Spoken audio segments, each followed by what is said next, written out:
Alexander the Great, the king of Macedon, an uncontested champion of the ancient world. Believed by many to be the son of Zeus, Alexander achieves victory after victory. In fact, he never loses. He completely steamrolls the Persian Empire out of existence, decimating the forces of Darius III against impossible odds. He takes control of Egypt and becomes its pharaoh. He conquers the island city of Tyre by building a literal landmass bridge to march his enemies over, that which is still visible today.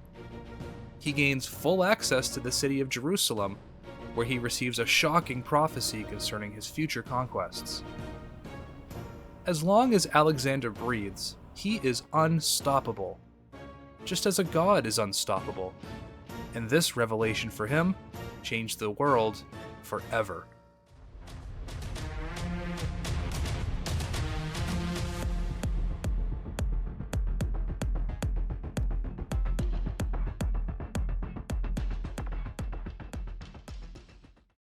Now, you may be asking, Gospel Hearth, I thought this was a Second Temple series. Why are we talking about Alexander the Great?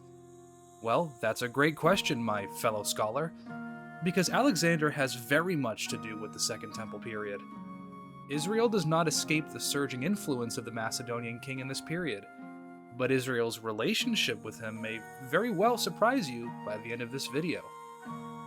But in order to better understand the threats that the Jewish people faced later in history, say the 1st and 2nd centuries BC, we need to understand how these threats got there and took root. And there's no better place to start than with the man who made everything come together. So gather round the hearth as we explore Alexander and his divine conquest. In a previous video, we laid down the foundations for Socrates, one of the first public philosophers whose unique method of dialogue formed the framework for centuries of academia and even rational thought. Well, Socrates disciples Plato. Plato writes down the works and sayings of Socrates. Plato founds the Academy of Athens in the year 387 BC, where his pupil Aristotle was educated. And Aristotle produces groundbreaking works on metaphysics and ethics. These are our big three of classical philosophy. But to be truthful, there really is a fourth person in this category, because he's the great benefactor and recipient of this deposit of knowledge from the classical era of Greek philosophy. You see, when Aristotle left Plato's Academy in Athens after around 20 years of works, he was then hired by King Philip II of Macedon to be a personal tutor to Alexander of Macedon, the 13-year-old son of the king. So for the next 2 years, all of the wisdom of the big three philosophers of the previous generation was directly deposited into the young, impressionable mind of this future great. Scholars and historians alike have commented on how this may be the most privileged 2 years of private education in history. Alexander profited tremendously in his worldview of the divine order from Aristotle's own recently polished theories. Though the mainstream beliefs of the Greeks for centuries had been a heavily mythological worldview, full of gods and goddesses, Aristotle had come to a different conclusion on the world in his study on metaphysics. Actually, Aristotle taught Alexander that the Greek pantheon, the Egyptian pantheon, really all of it, they were all bunk, made up, and inadequate for explaining proper world concepts. In the teachings of Aristotle, there was only one God. There could only be one by necessity, and this creator Aristotle taught of was known as the first cause, he who is himself unmovable, yet sets all other movable things in motion: matter, energy, time, substance, light, everything. By definition, the first mover is an eternal, unmovable, unique being, and he is first before all things. However, once the creator set order into motion, he stepped back, adding no further influence to Earth from the heavens. Therefore, Aristotle says, nothing that happens on Earth is a direct result of what is happening from above. Lightning in the sky is not some omen from the divine, because Zeus does not exist. It is purely the cause of the inevitabilities of overlapping motions. But if we ask, well, what caused this observable phenomenon? Perhaps of something right in front of you? Well, if we diligently peel those layers back far enough, Aristotle theorizes that it would inevitably lead to the first cause who does not move, something unmovable, nor has a cause preceding him. This is Aristotle's belief in the beginnings of creation, an eternal creator with precisely no beginning. Whether Alexander grasped the fullness of this lesson is really up for debate, but one thing is very clear from the historical record. When Alexander later met the monotheistic Jewish people, he was very favorable to them and tolerated their unique religious customs. To extend such tolerance and accommodation was nearly unheard of in the ancient world, especially in an age of rapid Hellenistic transformation. Everywhere the Greeks conquered, that culture would naturally adopt many Greek customs itself. But the Jewish people in Israel, at this time, seemed to be the one exemption to this policy. Perhaps Aristotle's theory of the first cause creator prepared Alexander's polytheistic mind for some kind of tolerance towards such a people who worshipped one god alone. But old habits die hard. The competing theistic worldview for the mind of Alexander wasn't just from the education of Aristotle, however, but also from the Macedonian culture he was raised in. Alexander was raised on the stories of mythical heroes of the Trojan War, such as Achilles and Odysseus. He felt a particular closeness with Perseus, the legendary founder of the Persian Empire. But of particular influence on his mind was the ambition of his mother Olympias, who had high hopes for the succession of Alexander to the throne when the day was right. According to the legends, Alexander was born the same day that his father, King Philip II, brought home some good news of his decisive victory over the Illyrians at the Battle of Aragon Valley. Secondly, on the same day, the king's personal racehorse had won in the Olympic Games. The third most important event of that day was that Alexander was born. After his birth, his mother's primary objective in life was to make him king. Olympias doted on the young Alexander, telling him constantly of his noble lineage and his ties to Achilles, inspiring him always to carry a copy of Homer's Iliad with him. These interlocking Macedonian victories, coinciding with the birth of the prince, developed over time into claims by soothsayers, who were saying that Alexander was clearly destined to become something great, even invincible maybe, showing traits of a demigod figure like Perseus or Achilles, Greek heroes of old who were renowned for their battle prowess and their divine lineage. To add to the divine perceptions swirling around the young Alexander, Olympias plainly told Alexander a shocking revelation, just before he set out on his military campaigns never to return to Macedon. She confirmed to her son, "Your true father is Zeus, not Philip. Therefore, act with courage, in accordance with your divine nature." Now this revelation would gradually change Alexander's self-perception in the battles to come. However, it certainly didn't detract from his confidence. If the people around you came to believe that you possessed divinity, how could you resist the allure? With all of this in mind, Alexander wins battle after battle without loss. Continuing in the footsteps of Philip, who went before him, Alexander has in his mind the dream of uniting the world under a single kingdom. He would take revenge on the Persian Empire after a cold and bitter history as adversaries. And with the son of Zeus leading this revolutionary campaign across the world, the only possible outcome was total victory.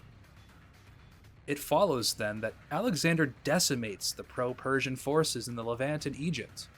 He was welcomed graciously by the Egyptians, without battle. He was actually seen as savior for the Egyptians from a harsh Persian rule. And not only was he welcomed without conflict, but he was also crowned with the traditional double crown of the pharaoh, the God-man of all Egypt, solidifying his already concrete divine self-image. as pharaohs had traditionally been revered as divine kings guarded by the gods in order to rule with power. Alexander was certainly seen no different. And from his crowning as pharaoh, he started the work of constructing one of the greatest ancient cities of history, Alexandria, Egypt. With Persian influence out of the way all around the Mediterranean, we can now get to what dominates the written history of Alexander's time in Egypt. His desire to get further confirmation of his divinity leads him into the harsh desert to seek ancient wisdom from the very same mythical source his favorite heroes Perseus and Heracles sought out in the past. In February of 332 BC, Alexander travels to the oracle at Siwa. Siwa was a desert oasis in the middle of the harsh Libyan desert, but the oracle there was held in high reverence, speaking on behalf of Ammon, the Egyptian king of the gods. At this site there was a shrine erected to Ammon, but what's important about this fact is that for the last few hundred years, the Greeks had largely held an equivalency of Ammon, Egyptian king of the gods, with none other than Zeus, the Greek king of the gods, and alleged father to Alexander. Over time, Zeus and Ammon merged to become the same deity, tying the spiritual worldviews of Greece and Egypt closer together, and really synchronizing their cultures. This shared god became known as Zeus Ammon, bearing his trademark goat horns about his head. Alexander seeks the oracle of Zeus Ammon for two reasons. The first, clearly, to further link the Greeks with the Egyptians. If the priest of Ammon accepts Alexander as pharaoh, then all of Egypt would accept him as their divine and lawful ruler. But Alexander also sought the truth of the matter concerning his lineage. Was his mother right? Or was Aristotle more reliable? Speculation and whispers were certainly helpful for self-image, but Alexander demanded an answer. Was he truly a god himself? Alexander wanted to rival Perseus and Heracles, since he was descended from them both, and was also seeking to trace his birth back to Ammon, just as mythology traces that of Heracles and Perseus to Zeus. He therefore set out for Ammon in this frame of mind, with the intention of finding out more exactly about his origins, or of claiming he had found out. Arrian, Anabasis.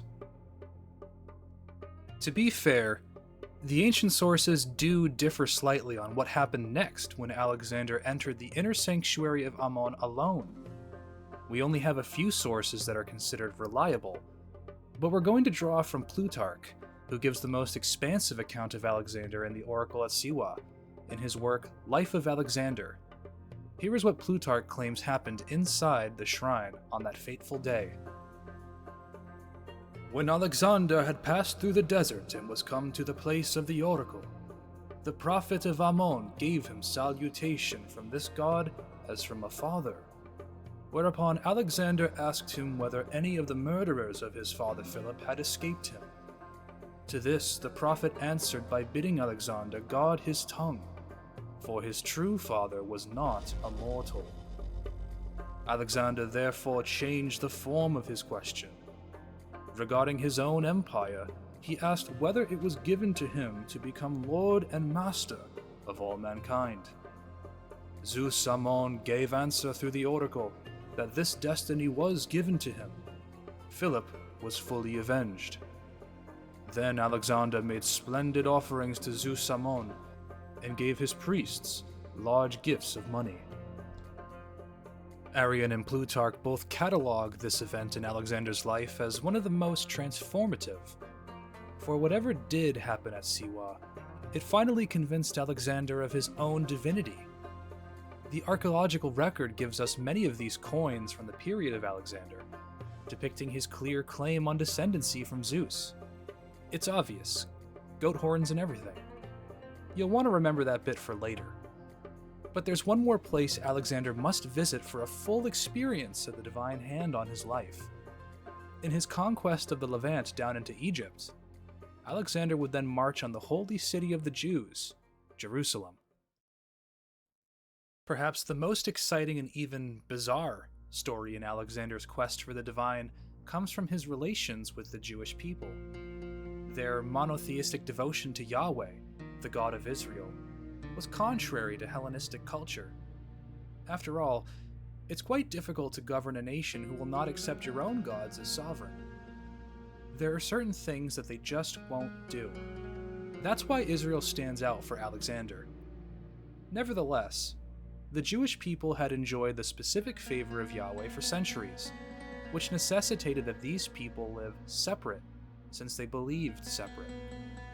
As such, empire after empire were unable to really govern the Jews with the same dominating influence as the other nations under their governance. Once again, Israel was unique. Stories or not, it's worth mentioning that no nation in history, since its founding, has maintained its relative integrity in the same way that the Jewish people had maintained. Sure, the Jews were subject to other empires at various times in history, but the people themselves were never consumed, nor was the worship of Yahweh God ever removed from their boundaries. Both secular historians and archaeologists would assert something similar. Jewish Roman historian Josephus once again gives us an incredible account of Alexander's encounter with the Jewish authorities in his Antiquity of the Jews, so buckle up, it's a good one. Now Alexander, when he had taken Gaza, made haste to go up to Jerusalem. And when Yaddua the high priest heard this, he was in agony and terror, not knowing how he should meet the Macedonians, since the king was displeased at their covenant with the Persians. Keep in mind here that Israel had been subjected as servants to the Persian Empire led by Darius III, the very same who Alexander set out to defeat. Continuing, the high priest therefore ordained that the people should make supplications and should join with him in offering sacrifice to God, with whom he pleaded to protect the nation. Whereupon, then, God warned him in a dream that he should take courage and rather adorn the city and open the gates, that all Jerusalem should appear in white garments, without the dread of any ill consequences, which the providence of God would prevent. When he rose from his sleep, the high priest greatly rejoiced, and declared to all the warning he had received from God. He acted entirely according to the dream, and he waited for the coming of the king. And when he understood that Alexander was not far from the city, he went out in procession, with the priests and the multitude of the citizens, just as God instructed. The procession was venerable, but the manner of it was different from that of other nations. And when those that followed Alexander thought that he had liberty to plunder Jerusalem and torment the high priest to death, the very reverse of it happened. For Alexander, when he saw that all Jerusalem was dressed in white garments, the high priest with his mitre on his head, having the golden plate whereupon the name of God was engraved, Alexander then approached by himself, and adored the name engraved upon the golden plate, and he saluted the high priest. The Jews also altogether, with one voice, saluted Alexander and encompassed him about, whereupon the rest of Alexander's men were surprised at what he had done, and supposed him disordered in his mind. However, when someone approached the king and asked him why he was adoring the high priest of the Jews, Alexander replied, I did not adore him, but the God who has honored him with his high priesthood. For I saw this very person in a dream, in this very attire, when I was considering with myself how I might obtain the dominion of Asia. This one exhorted me to make no delay, but boldly to pass over the sea to this place, for that he who was with him would conduct my army, and would give me the dominion over the Persians. Whence it is that, having seen none other in this fashion, and now seeing his high priest in procession, and remembering that vision, I believe that I bring this army under the divine conduct, and shall therewith conquer Darius, and destroy the power of the Persians, and that all things will succeed according to what is in my own mind. And when he had said this, and had given the high priest his right hand, he came into Jerusalem. And when he went up into the temple, he offered sacrifice to God, according to the high priest's direction, and magnificently treated both the high priest and the priesthood. But when the book of Daniel was shown him, wherein Daniel declared that one of the Greeks should destroy the empire of the Persians, he supposed that he himself was the person intended. And as Alexander was then glad, he called the priests to himself to ask them whatever favors they pleased of him. The high priest desired that they might only maintain the laws of their forefathers and pay no tribute on the 7th year. Alexander granted all that the Jewish people desired. Now, how about that? An explosive prophecy from the book of the prophet Daniel, written over 200 years earlier, had fully convinced Alexander of his destiny in conquering the world. If alleged descendancy from Zeus wasn't enough, Alexander had the divine endorsement from Yahweh, the God of Israel, as recorded in the Jewish record of all places, blessed to continue on to further victories.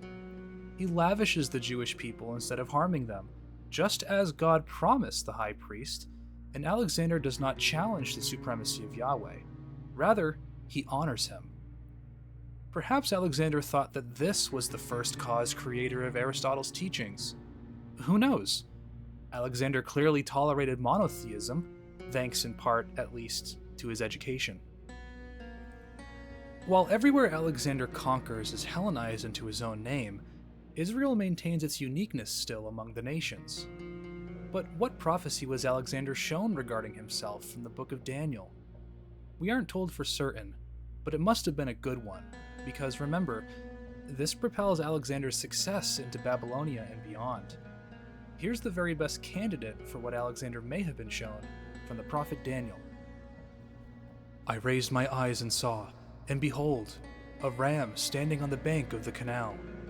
It had 2 horns, and both horns were high, but one was higher than the other, and the higher one came up last. I saw the ram charging westward and northward and southward. No beast could stand before him, and there was no one who could rescue from his power. He did as he pleased, and became great. This ram is Persia and the strength of Darius III. As I was considering, behold, a male goat came from the west across the face of the whole earth without touching the ground.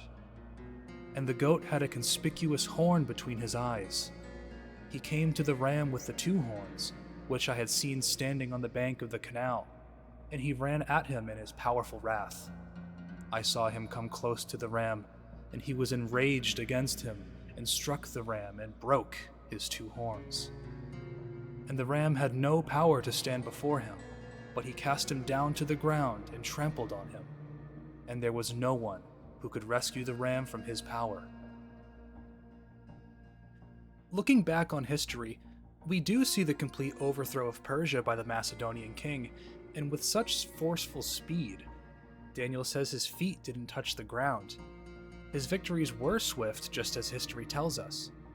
The prophecy of Daniel could have used any kind of animal to depict the warring forces, but the great horn of the goat from the west clearly looks to be Alexander the Great, he who already wore the horns of Zeus in open fashion. The rest of Alexander's conquest from this point is truly the unfolding of divine prophecy. To summarize, Alexander's greatest catalyst for global change was the fact that he had so much victory over his enemies in such a short time. And wherever kingdoms buckled to his dominion, Alexander installed his own culture, his own heritage, his own ways of thinking. After all, he was educated by the very best of his day, held claims of divinity for himself, and even found favor from Yahweh to bring about divine purpose. It's worth mentioning that Alexander the Great does die young. He was only 32. But he died undefeated. I can't help but imagine that the Hellenic expansion brought about by Alexander the Great, in uniting the Mediterranean world under one language, one culture, this is exactly what prepared the world for the efficient transmission of the gospel, and what started unifying the Gentile world 300 years later under one risen Messiah, the true Son of God. Thanks for watching this video. If you learned something interesting in this chapter of salvation history, let me know in the comments section below. It helps boost my content for others to see. I also set up a Patreon account if you'd be interested in supporting my work. All of the funds from there go directly into time and energy creating future content here. The link is in the description. That's all for this time, until we continue in the Second Temple series with Antiochus IV, the true Hellenic threat. Thanks for watching, and as always, Jesus is King.